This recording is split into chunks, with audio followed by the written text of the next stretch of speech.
university, the University of Johannesburg. It's relatively young. It's one of 26 public universities in South Africa, and it was formed from a merger between two and a bit universities. But it is an historically white university, and therefore it's fairly well resourced in the South African context. And Ali Mazrui Center is focusing solely on research on higher education, and that's my academic background, as Emily has pointed out. So I love to do this. I hope it's not too boring for you. Those of you who know South Africa probably know a lot of this, but I think policy history is just so interesting, and we've now got 30 years of democracy in South Africa this year. We're coming up to an election. We don't know quite when it is, but there will be an election this year. So it's a very tense time for us, but the policy development started in around 1997, where we had a new Higher Education Act, which basically set out the governance arrangements for a new system. And we had a white paper for the transformation of higher education, which came out also in 1997, so 3 years after democracy. And this white paper was very much about outlining what a post-apartheid higher education system would look like. So outlining the foundational goals for the system, the fact that we had a super divided education system in terms of different departments for different race groups in basic education, universities that were also racially divided, geographically divided, and setting out the principles of academic freedom and what that would mean for the academy. I think we still have relatively high levels of academic freedom in South African academy, but it's something we debate quite a lot. Obviously, a big focus on the need to change the demographics of both the staff and student bodies, and I'll give you some figures on that. What it means to have higher education in a democratic society. But in this policy, I'm looking specifically at policy around academics and academic careers. Very little specific reference to academics at all in our early policy. Really, academics are assumed as part of the university, and the real issue is very, very few Black academics, very many white academics, gender inequality, and those were the big concerns. And then in 1998, we get an Employment Equity Act, and this is a very big piece of legislation in our labor environment. And in line with the Employment Equity Act, if you're an organization that has more than 50 employees, you have to produce an annual plan, and you then get monitored on the basis of that. And there are designated groups, which in the South African context are Black people, women, and people with disabilities. And so you have to develop targets and plans at all levels of your university to show how you are going to actually change the demographics of your staffing. So universities then become in line with other types of workplaces, and in a sense, made like other types of workplaces. But the oversight of this is not in the higher education system. It's not in relation to the Higher Education Act. I'll come back to that. We then had a national plan for higher education, which essentially set out the size and shape of a new system. And I think we had something like 39 universities, and we then moved to 23. UJ, my university, was one of those that merged. And then we had now 23, and then we built 2 new universities completely from scratch in Mpumalanga and the Northern Cape, and then we had a demerger of 1 university as well. So we now have 26. But the interesting thing about the national plan at the time was, obviously, this was how do we implement the policy goals of the new system. But at the time, South African universities, because there were so few Black academic staff in South African Black academic staff, were encouraged to recruit academic staff from other parts of Africa. And at the time, we had very, very weak pathways for academics. And as I said here, only 20% of the staff overall were Black, and that's in a country which is a majority Black country. So really big problems at the time. I say that because it's kind of, things have changed quite a lot since 2001. In 2012, 2013, we had a national development plan which focused on very high level targets, and the main focus in the national development plan was the number of PhD graduates and recognizing that we need to produce more PhDs for the level of country that we are. Middle income, we now recognize as a middle income country, which albeit with the highest levels of inequality in the world. And then a big focus on the proportion of academics with a PhD, which at that time was somewhere around 30-something%, and it's still overall only 48% in terms of official academic staff. And then we had a split in the government, and we had a white paper on post-school education and training, which is where we brought together all the not basic education authorities into one ministry, and we had to develop a new kind of policy framework for post-school education, which was really about looking beyond universities and strengthening the parts of the system that were not universities, in particular the technical and vocational education colleges, a sort of what's supposed to be a burgeoning community college system, but it's still really struggling financially. And at this time, we had an opportunity to reflect from a policy point of view about the concerns in equity and staffing, and the fact that although the student body had changed dramatically by this point, that staffing was really slow. And so we had not enough young people coming into the academy, big competition with the private sector for graduates, very, very few young people going into postgraduate studies, and not enough, focus on the next generation. And so what was perceived at the time as a kind of a crisis in the academic profession, and particularly focusing on equity. This was mostly about race, but also about age, a concern that most of our most productive academics were white men and close to retirement, and that we had very few young Black South Africans coming into the academy. And then we developed a national plan. I worked on this actually myself for 3 years. Unfortunately, it was only released last year. But the focus was really about focusing on building capacity across the system. So not just in universities, but also developing lecturing staff in TVETs, and a much more stronger focus on developing the quality of the system. What kind of teaching are we doing? I mean, you will know that in 2015, we had a massive set of student protests, which were linked to tuition fees, around fees must fall, but were also very strongly linked to a perception that universities were not transforming in terms of the curricula that was being taught. We're not decolonizing the curricula, we're not teaching effectively, and the people that are teaching are not actually reflective of who we are as a country. So that I'm taking too long on that slide, but let me go on to the next one a bit quicker. With the right hand button.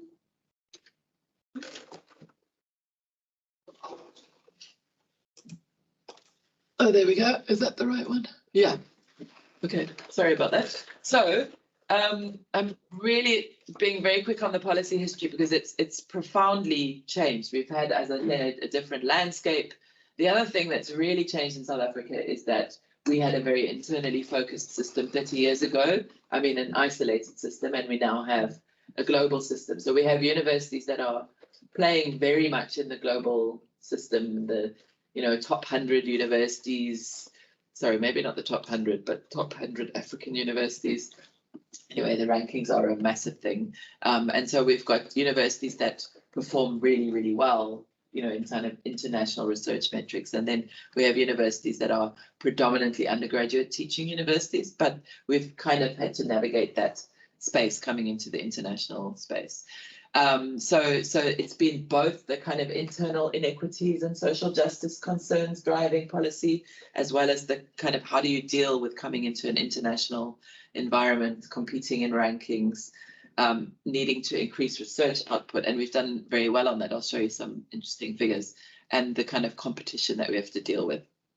Again, though, very little specific policy around academics. Academics are kind of just the extension of an institution. Who they are is very important, but what they do, what they teach, how they teach, what they publish, is kind of an area of policy silence. And I'll talk a little bit more about this as well.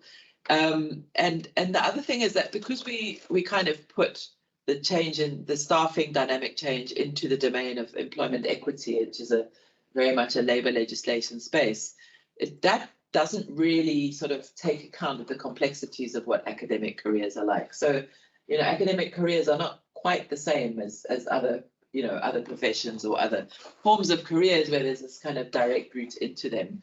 Not to say that there aren't complexities in other areas, but the pipeline issues are big and are not recognized there.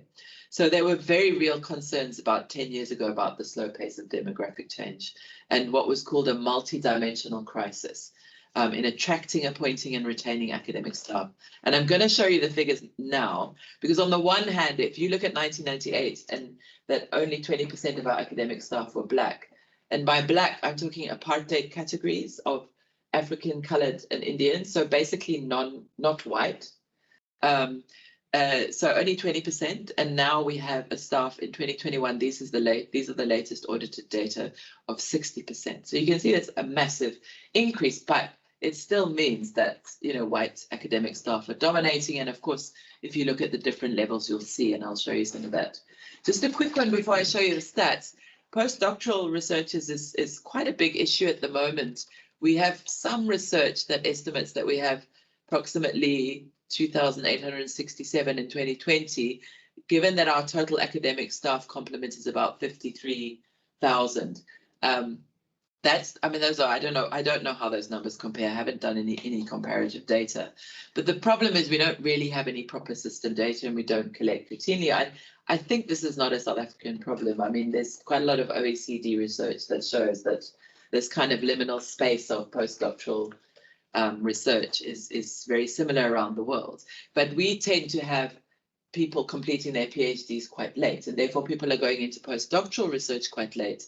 And in fact, one of my colleagues at the Ali Mazrui Center is doing a really interesting piece of research on older early career academics, which is quite a big group of people, people who've done doctoral work later and have gone out of the academy and are coming back in. So I'm just highlighting this as an area that we need to look at, and I think something we could learn from internationally. But given that the other trend that we have that's very similar to other parts of the world, that we have increasing numbers of temporary staff and fewer numbers of permanent staff. So the growth in temporary positions is much faster and higher than the growth in permanent positions. I'll show you the figures now.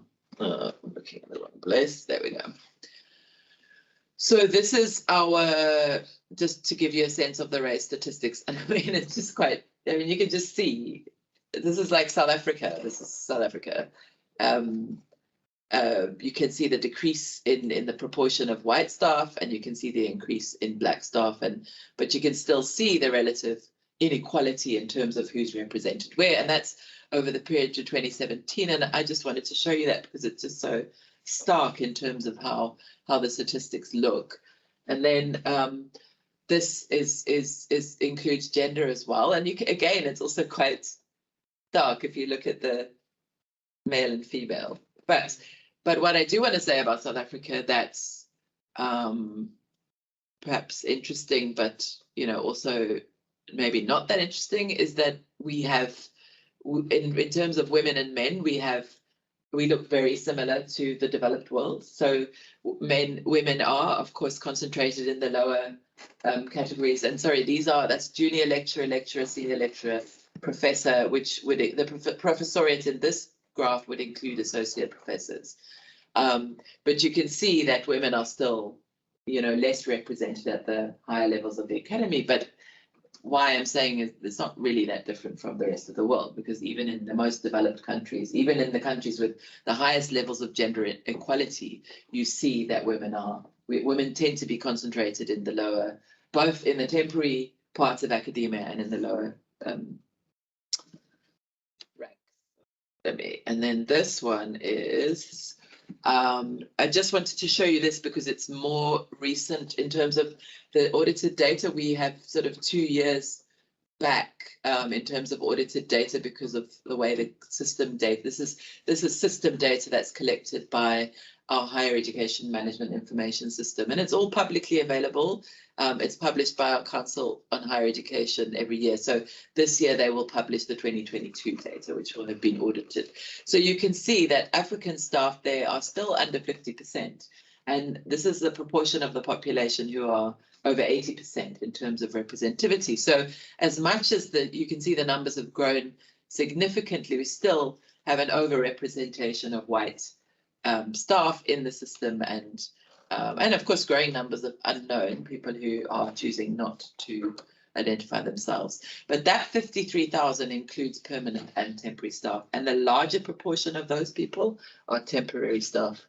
Again, not that different from the rest of the world. So I've talked about demographic representativity. It's a very big issue. The pace of change is a very big issue, and some people argue that creating academics takes a long time. Others argue that we're not doing enough. But what's interesting about South Africa now, if you are interested in, if anyone is interested in this, there's this really burgeoning literature about academic careers, and it's quite young, but the focus really on qualitative experience of academic staff.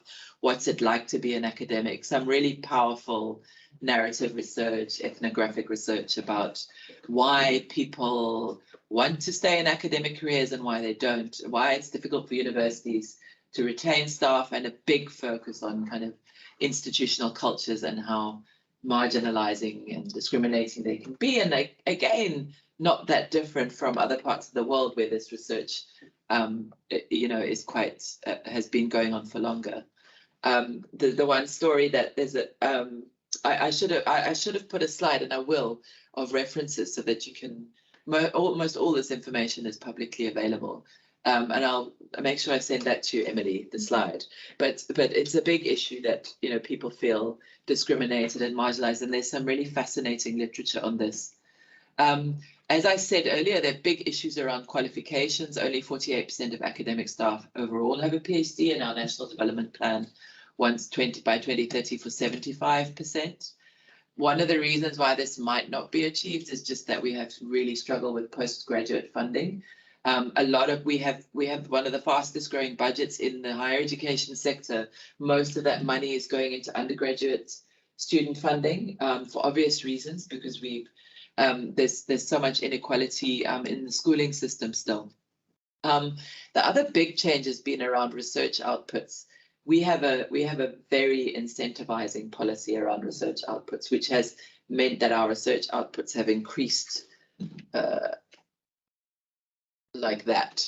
So this is our research outputs over time from 2005, where we had 7,230 accredited outputs, to 23,000 in 2021. And basically, built into the funding formula is an incentive for universities to produce research in journal articles, books, and conference proceedings. And it is accredited every year by the department, and then subsidy is then distributed to universities, and universities compete for that money.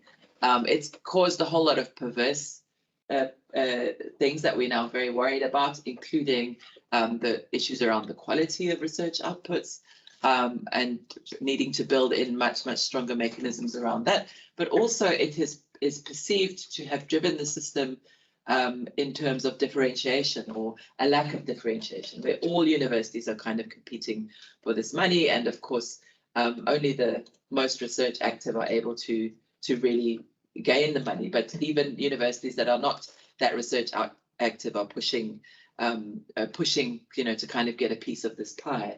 And so the concern is that our reward system is too one-dimensional. I mean, I think this is something that the whole world is grappling with.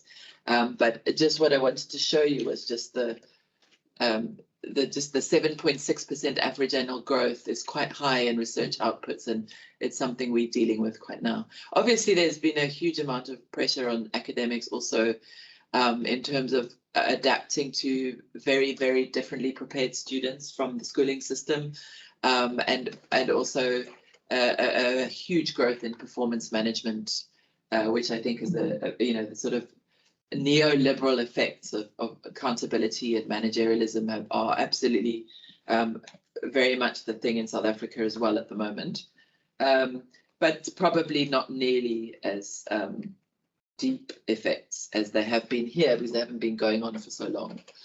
And then precariousness I've talked about. I think precariousness is a global phenomenon, but it is an issue of concern when you're trying to grow a relatively young academy. And so it's something we need to look at. This just gives you a sense of the temporary staff. So you can see the total is in the grey at the top, and the temporary staff are in much higher numbers than the permanent staff. So the growth in temporary staff the growth overall has been very high. Although you can see that since 2016, there's been a serious decline, which is showing that universities are under pressure in terms of their core funding.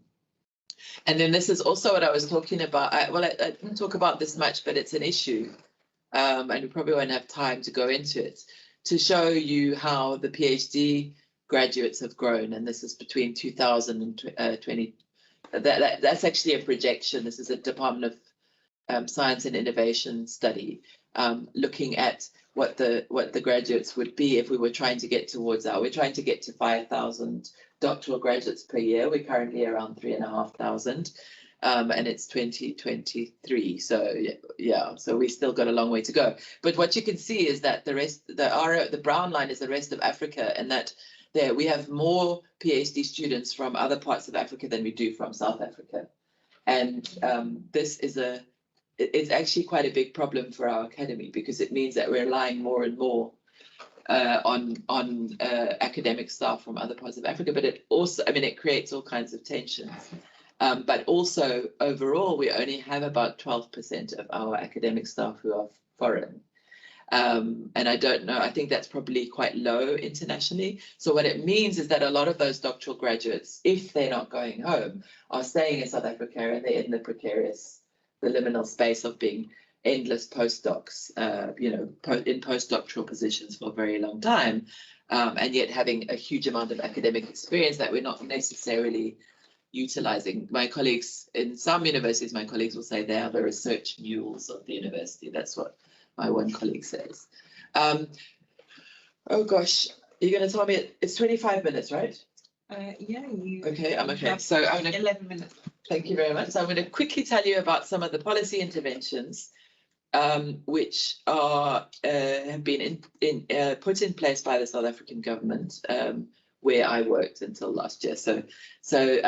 But I wasn't directly involved in these programs. And so we have in the funding framework, we have a block grant which includes the research incentives funding, and then we have earmark grants which are there to drive the transformation of the system. And part of that is this University Capacity Development Grant, which is now going into its third iteration of 3-year slots. And it focuses very much on focusing on student success, which is a big issue in South Africa, the throughput of students, staff development and curriculum development. And the staff part has included a big earmark grant to target different levels of the kind of academic pipeline and really try and change those. So we've got this amazing program called the New Generation of Academics program, the NGAP. I've put the details there. It's been running for, I think, 7 years now. On average, about 100 academics a year benefiting across the whole university system. And what happens is you get 3 years of funding from the state for an early career academic. They are put on there are very serious restrictions on their contract. They get to finish their PhDs and do all kinds of things, and then the university takes over the post. So it's a 6-year funded position, and then the idea is obviously they go into, so we're still tracking those students, but about 700 people have benefited from that, and all the universities have benefited.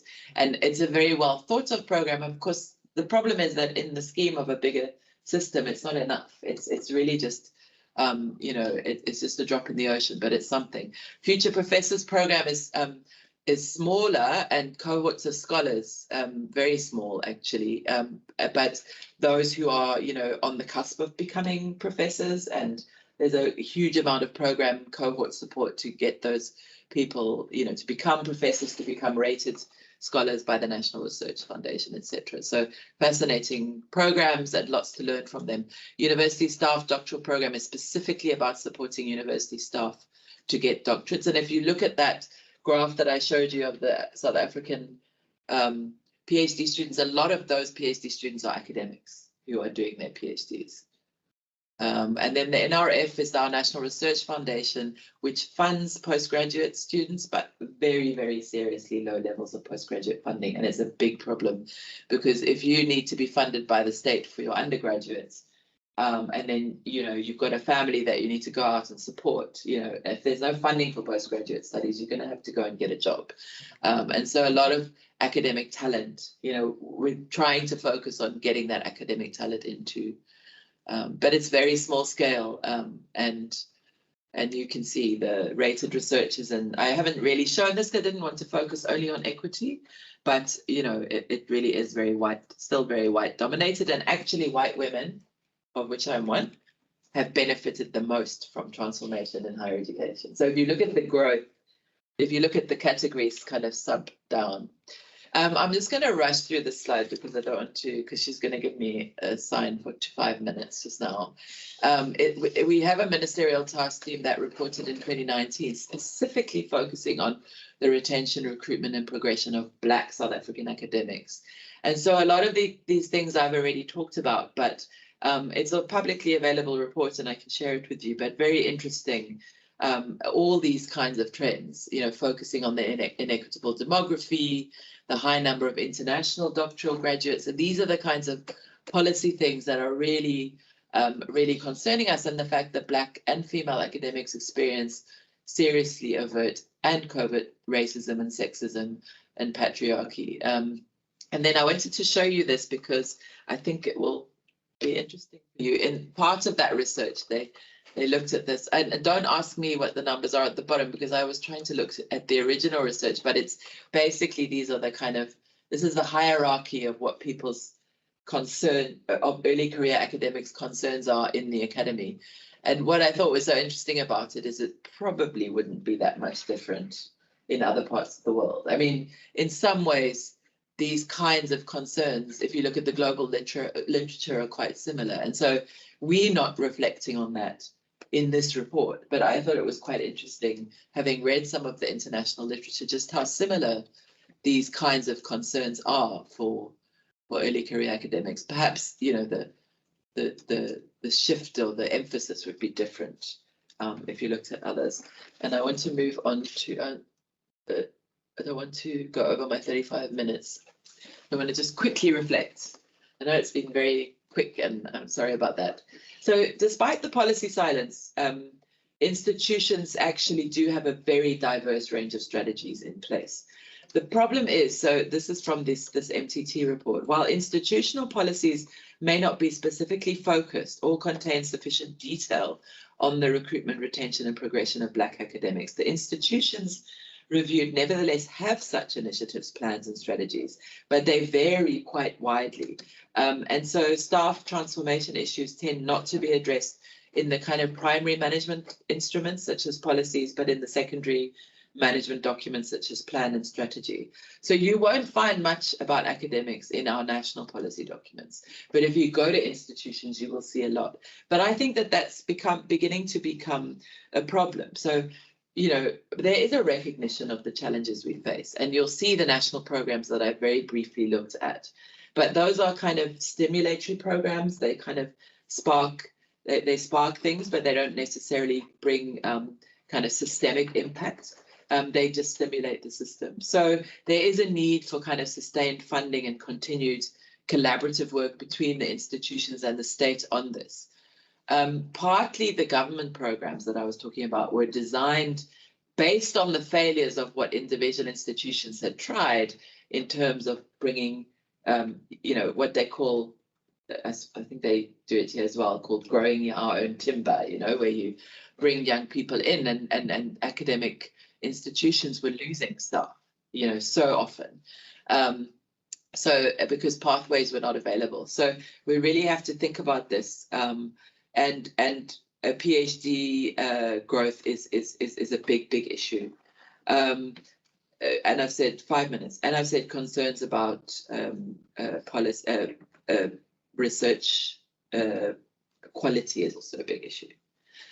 But, and this is a question I guess I have also for you here, because I think it's an issue here probably as well, is that we tend to, when we thinking at policy level, we tend to think about academics as this kind of homogenous group, not homogenous in terms of how they look like and what their background is, but homogenous in terms of the pathways that they follow. You know, you get you do your undergraduate degree, you get a PhD, you go into postdoctoral research, and then at some point you inevitably get a wonderful academic job, and then you want to become a professor. But if you look at the data, both our data and the data from other parts of the world, this is just not the reality. This is not the reality of who academics are. There is so much diversity in terms of who academics are. The contractual arrangements are different. There's so much precarity in terms of the kinds of jobs that people have, and yet so many of these diverse groups of people are contributing to teaching and research. So I think this is something that, you know, we need to, as South Africans, pay more attention to, and I just wondered whether it's maybe something relevant in other parts of the world as well. So recognizing those diverse entry points into academia. And then this is my last slide. Yeah. So I really can't comment on other countries, so forgive me if I make suggestions that are not relevant, but I think we certainly need to address a policy silence in South Africa.